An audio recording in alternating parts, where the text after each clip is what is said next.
Hi juniors, daily dose of compulsory questions day 21 இருக்கோம். First chemistry lesson 8ல் இருக்கிற questions இது. என்ன கேட்டிருக்காங்க பாருங்கள். Write the solubility product of அப்படின்னு சொல்லிட்டு ஒரு 4 காம்பவுண்ட்ஸ் கொடுத்துருக்காங்க. இது எப்படி எழுதலான்னு பார்க்கலாம். ஃபஸ்ட்டு சாலிபிலிட்டி ப்ராடக்ட், அதுக்கான ஃபார்முலா இருக்குது. கேஎஸ்பி அப்படின்னு சொல்லி டினோட் பண்ணுவோம் சாலிபிலிட்டி ப்ராடக்டை. அது ஃபார்முலா வந்து ms power m into ns power n. இப்போ இதில் எம்னா என்ன, எஸ்ன்னு என்னன்னு பார்க்கலாம். எம்ங்கிறது வந்து நம்ம காம்பவுண்ட் இருக்கா, ஏதோ ஒரு காம்பவுண்ட் இருக்குதுன்னு வச்சுக்கோங்க. அந்த காம்பவுண்டில் ஃபஸ்ட்டு இருக்கிற எலமெண்ட் வந்து எவ்வளோ மோல்ஸ் இருக்குங்கிறது எம். அதே மாதிரி செகண்டாக இருக்கிறது, செகண்டாக இருக்கிற காம்பவுண்டு, செகண்டாக இருக்கிற இது வந்து எவ்வளோ மோல்ஸ் இருக்குங்கிறது வந்து என். அதுதான் பவர்லேயே எழுதுவோம். எஸ்ஸுங்கிறது வந்து சாலிபிலிட்டி, இது காமன் தான், எஸ்ன்னு எழுதணும். பிஏக்கு பதிலாகவும் எஸ்ன்னு எழுதணும், SO4 பதிலாகவும் எஸ்ன்னு எழுதணும். எஸ்ஸுங்கிறது வந்து சாலிபிலிட்டி அப்படின்னு சொல்லுவாங்க. இப்போது அது எப்படி எழுதுறதுன்னு பார்க்கலாம். ஃபஸ்ட் ஒன் BaSO4 வாட்டரில் எப்படி பிரியும் டிசால்வ் ஆகுன்னு பாருங்கள். BaSO4 Ba+ஆகவும் SO4 2- பிரியும்.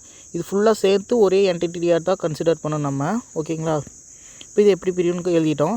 இதுக்கு முன்னாடி என்ன நம்பர் இருக்குதுன்னு பாருங்கள், அதுதான் நம்பர் ஆஃப் மோல்ஸ். இங்கே ரெண்டுமே 1 தான் இருக்குது. அப்போது ms power m ns power n. இப்போ ஃபஸ்ட் ஒன் கேஎஸ்பி எழுதிடலாம். எம்ங்கிறது என்ன, ஃபஸ்ட் ஒன் வந்து எவ்வளோ மோல்ஸ் இருக்குங்கிறது 1 தான் இருக்குது. 1 எஸ் காமன், எஸ் அப்படி எழுதிட்டு பவரில் இந்த என்ன நம்பர் எழுதுமோ அதே தான் இன்ட்டு என் வந்து என்ன, SO4 எவ்வளோ இது இருக்குது, SO4 இது மொத்தமாக ஒரே என்டிட்டியாக தான் கன்சிடர் பண்ணணும், ஓகேங்களா. இது வந்து எவ்வளோ மோல்ஸ் இருக்குது, 1 மோல்ஸ் தான் இருக்குது. 1 மோல் எஸ் காமன், எஸ்னா சாலிபிலிட்டி பவர் 1. அப்போ என்ன வரும், S² அப்படின்னு வரும். இப்போ நெக்ஸ்ட்டு செகண்ட் ஒனுக்கு பார்க்கலாம். Ag2CrO4 இருக்குது. அது எப்படி பிரியும்னு எழுதுங்க ஃபஸ்ட்டு. Ag2CrO4 இது எப்படி பிரியும்னா 2Ag ப்ளஸ் CrO4 2- அப்படின்னு பிரியும். இப்போ பாருங்கள், இதுக்கு நம்பர் வந்திருக்கு, எவ்வளோ மோல்ஸ் இருக்குன்னா 2. இது எவ்வளோ மோல்ஸ் இருக்குன்னா இது 1 தான், ஒன்றும் இல்லை. இப்போது அதே ஃபார்முலா எழுதிட்டோம்னா வேறு முடிஞ்சிச்சு. KSP = ஃபஸ்ட் ஒன் எவ்வளோ மோல்ஸ் இருக்கோ அது எஸ் பவர், அதே மோல் வந்து பவரில், இன்ட்டு செகண்ட் ஒன் எவ்வளோ மோல்ஸ் இருக்கோ அது இன்ட்டு எஸ் பவரில் அதே நம்பர்.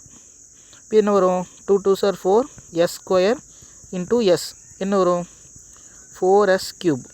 இதுதான் செகண்ட் ஒனுக்கு. அடுத்து அதே மாதிரி இன்னும் 2 இருக்குது, அதுக்கு பார்த்துடலாம்.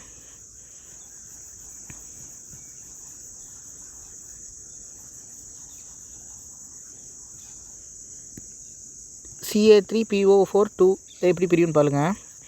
Ca3PO4 2 இது எப்படி பிரியும்னா 3Ca ப்ளஸ் PO4 சாரிங்க 3Ca 2+ வரும். அப்புறம் PO4 வந்து 2PO4 3- வரும். இது உங்களுக்கு புரியலனா எப்படின்னு பாருங்கள், இன்னொரு எக்ஸாம்பிள் வச்சு எழுதலாம். AlCl3 இருக்கா, இது எப்படி பிரியும். இப்போது Al எழுதிட்டு ப்ளஸ் Cl எழுதிட்டு இந்த Cl கீழே என்ன இருக்கோ அதை வந்து Alக்கு மேலே எழுதி ப்ளஸ் போடணும். Al கீழே என்ன இருக்கோ அதை வந்து Clக்கு மேலே எழுதி மைனஸ் போடணும். எவ்வளோ இருக்குது, 1 தான் இருக்குது மைனஸ். அப்புறம் Cl வந்து எவ்வளோ இருக்குது, டோட்டலாக 3 மோல்ஸ் இருக்குது. அப்போ 3 இங்கே எழுதுவோம். Al வந்து டோட்டலாகவே 1 தான் இருக்குது, அப்போ இங்கே 1ன்னு எழுதுவோம். இப்போ இதை வச்சு இதை மேட்ச் பண்ணிங்கன்னா உங்களுக்கு புரிஞ்சுக்கும், ஓகேங்களா. இப்போது இது எழுதலாம். இது வந்து என்ன M, இது வந்து என்ன N. இதுக்கு பதிலாக எஸ்ன்னு எழுதுவோம், இதுக்கு பதிலாக எஸ்ன்னு எழுதுவோம். ஃபார்முலா என்ன, ms power m into ns power n. m 3 S அப்படி எழுதிட்டு இந்த 3 அப்படியே பவரில் இன்ட்டு n என்ன 2 எஸ் அப்படி எழுதிட்டு பவரில் அதே நம்பர். இப்போது 3 3s are 9 9 9s are 81 S³ into 2 2s are 4 S². 81 into 4 பண்ணிங்கன்னா 108 வரும்.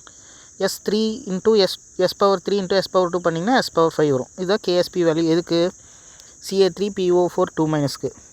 அடுத்தது நெக்ஸ்ட்டு வந்து Hg2Cl2. இது மட்டும் டிஃப்ரெண்ட்டாக இருக்கும், எக்ஸப்ஷன் மாதிரி இது மட்டும் டிஃப்ரெண்ட்டாக இருக்கும். பாருங்கள் எப்படி பிரியும்னு. Hg2Cl2 இருக்கா,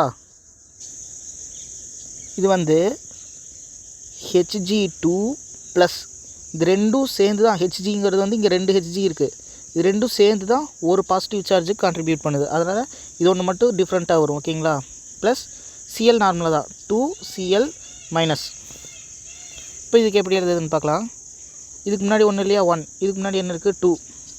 இப்போது KSP ஈக்குவல் டு ஃபஸ்ட்டில் இருக்கிற பவர் எஸ், அந்த பவர் அந்த ஃபஸ்ட்டில் இருக்கிற அந்த கோஎஃபிஷியன்ட் எஸ்ஸு அதவே பவர் எழுதிக்கணும், இன்ட்டு செகண்டில் இருக்கிற அந்த நம்பர் எஸ்ஸு அதவே மறுபடி பவர் எழுதிக்கணும். இப்போ என்ன வரும், இங்கே வெறும் எஸ் தான் இருக்குது, இங்கே 2 2s are 4 எஸ் ஸ்கொயர். இப்போ 4s க்யூப்னு வரும் KSP வேல்யூ. அவ்வளோதான். இது ஒன்று மட்டும் எல்லாம் நார்மலாக எழுதுவோம், இது ஒன்று மட்டும் கொஞ்சம் டிஃப்ரெண்ட்டாக இருக்கும், ஏன்னா மெர்க்குரியோட சார்ஜ் வேல்யூ மாறுறதுனால. நெக்ஸ்ட்டு ஃபிசிக்ஸ் கொஸ்டின் பாருங்கள், என்ன கொடுத்துருக்காங்க பாருங்கள்.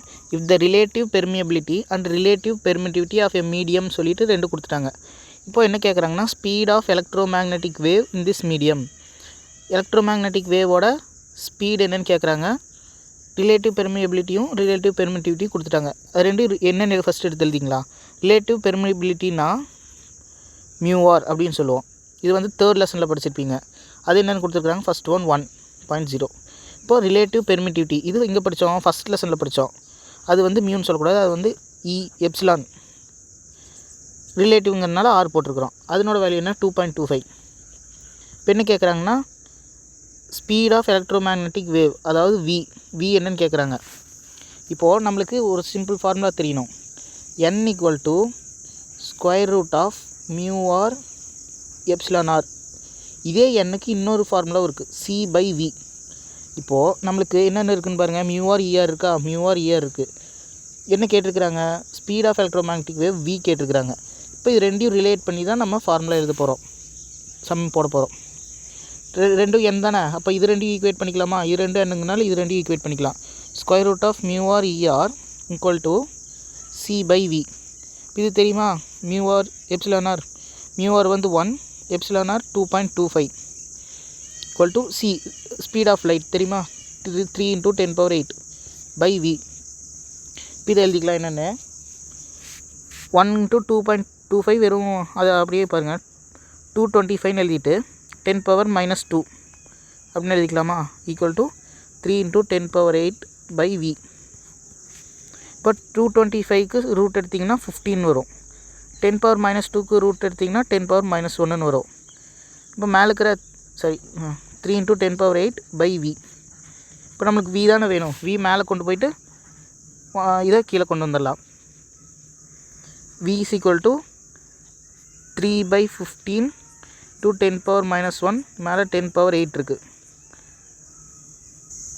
இப்போ இதை ஃபர்தராக சிம்பிளிஃபை பண்ணிங்கன்னா எப்படி வரும்னா, 3/15 × 10⁻⁻1 மேலே போச்சுன்னா 10⁻+1 மாறிடும். அப்போ 10⁻9 வரும். இப்போ இந்த 15/30 இதுக்கு மேலே 30ன்னு மாற்றிட்டோம்னா கேன்சல் பண்ண ஈஸியாக இருக்குமா. இப்போ 30ன்னு எழுதிக்கலாம். அப்போ இதுலேருந்து ஒரு பவர் போயிடுமா, அப்போ 10⁻8ன்னு வருமா /15. இப்போ 15 2s are 30, அப்போ வெறும் 2ன்னு வருமா, இன்ட்டு 10⁻8. என்ன கேட்டிருக்கிறாங்க, வெலாசிட்டி தான் கேட்டிருக்கிறாங்க. வெலாசிட்டி தான் எழுதியிருக்கிறோம். Answer யூனிட்னா m/s. இப்போ இதில் ஞாபகம் வச்சுக்க வேண்டியது என்னென்னா, அந்த 2 ஃபார்முலா எழுதி அதை ரிலேட் பண்ணி கொண்டு வருவோம் இது. இப்போ நெக்ஸ்ட்டு மேக்ஸ் பார்க்கலாம். மேக்ஸ் வந்து 1 marks தான். If omega is the nth root of unity then, இது வந்து ப்ராப்பர்ட்டிஸ் இல்லைனா ரிமார்க்ஸ்னு சொல்லி அந்த செகண்ட் சாப்டரில் லாஸ்ட் 2 எக்ஸசைஸ்குள்ளே இருக்கும். அதில் இது ஆன்சர் என்னென்னு பார்த்தீங்கன்னா, ω/n = 1. இது ஒன்று தான் இதில் சாட்டிஸ்ஃபை பண்ணுற மாதிரி இருக்கும். அது எல்லாமே ராங்காக இருக்கும். ஓகேங்களா, இது ஒன்று தான் கரெக்டு. தேங்க்யூ.